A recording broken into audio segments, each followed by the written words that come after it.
দেশি মুরগির মাংস শসা দিয়ে রান্না, অনেক স্বাদ। আসসালামু আলাইকুম। আজকে আমি দেশি মুরগির মাংস শসা দিয়ে রান্না ছোটো ছোটো করে কাটিয়ে নিছি। ছোটো ছোটো করে কাটছি ওই শসায় দেবো, এই জন্য সব মশলা মেখে নেব। শসায় অতিরিক্ত মশলা লাগে না, শসা দেবো তো। হলুদের গুঁড়ো, মরিচের গুঁড়ো কম দেবো, লবণ স্বাদ মতো, ধনিয়ার গুঁড়ো 1 চামচ, জিরের গুঁড়ো 1 চামচ, কাঁচা জিরের গুঁড়ো,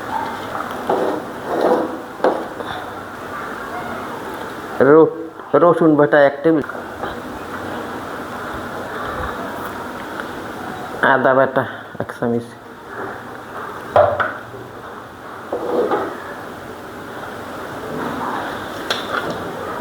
পেঁয়াজ দিব আমি কাটা পেঁয়াজ,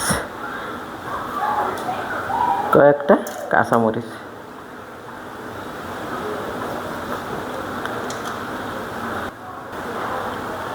এই গরম মশলাগুলো আমি সব থেতে করে দেবো।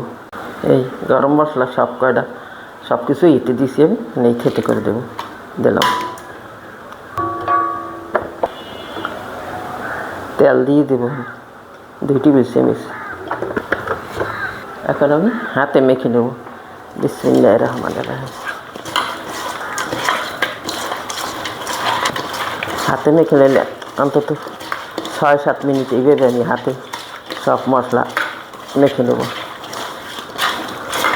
এই যত সবজি দিয়ে মাংস রান্না, এর মধ্যে আমার কাছে শসা দিয়ে মাংস রান্নার মতন স্বাদ কোনোটাই আমার পাইনি। আমি এতটা স্বাদ হয় আমার কাছে।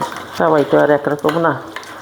এইভাবে আমি 7-8 মিনিট, 5 মিনিট পর আমি আইলাম। এখন আমি চুলে জাল দাঁড়াই দেবো আর একটু পানি দিয়ে দেবো। একটু পানি দিয়ে না নিলে মরিচের গন্ধ, কাঁচা গন্ধটা যদি ভালোভাবে কষানো না হয়, ঢাকনা দিয়ে আমি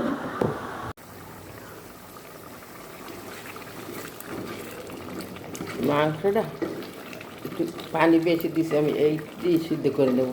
শসায় তো আর বেশি অতিরিক্ত জাল লাগবে না।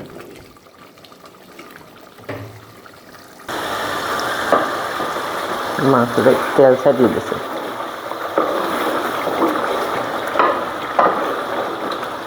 মাংসটা একেবারে সিদ্ধ হয়ে গেছে। এটা আমি 7-8 মিনিট কষাই নিলাম। মাংসটা সিদ্ধ হয়ে গেছে। এখন আমি দিয়ে দেবো এই শসা একটু বেশিই দেবো।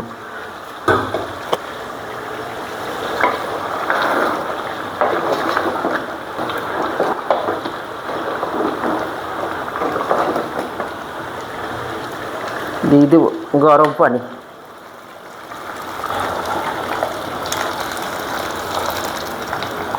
পানি একটু লাগবে, না হলে শসাটা আবার সিদ্ধ হইতে চাইবে না। ঢাকনা দিয়ে দেখে দেবো। শসাটা আমার এই হাফ সিদ্ধ হয়ে গেছে। দিয়ে দেবো 3টে কাঁচামরিচ ফ্লেভারের জন্য।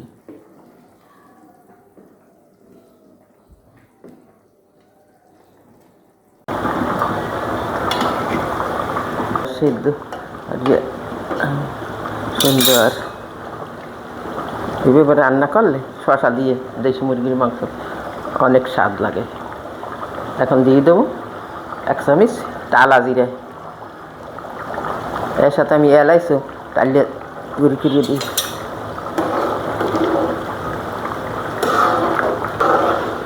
এইগুলো রান্না আমার। এখন আমি তুলে নেব। দেশি মুরগির মাংস শসা দিয়ে রান্না, অনেক স্বাদ।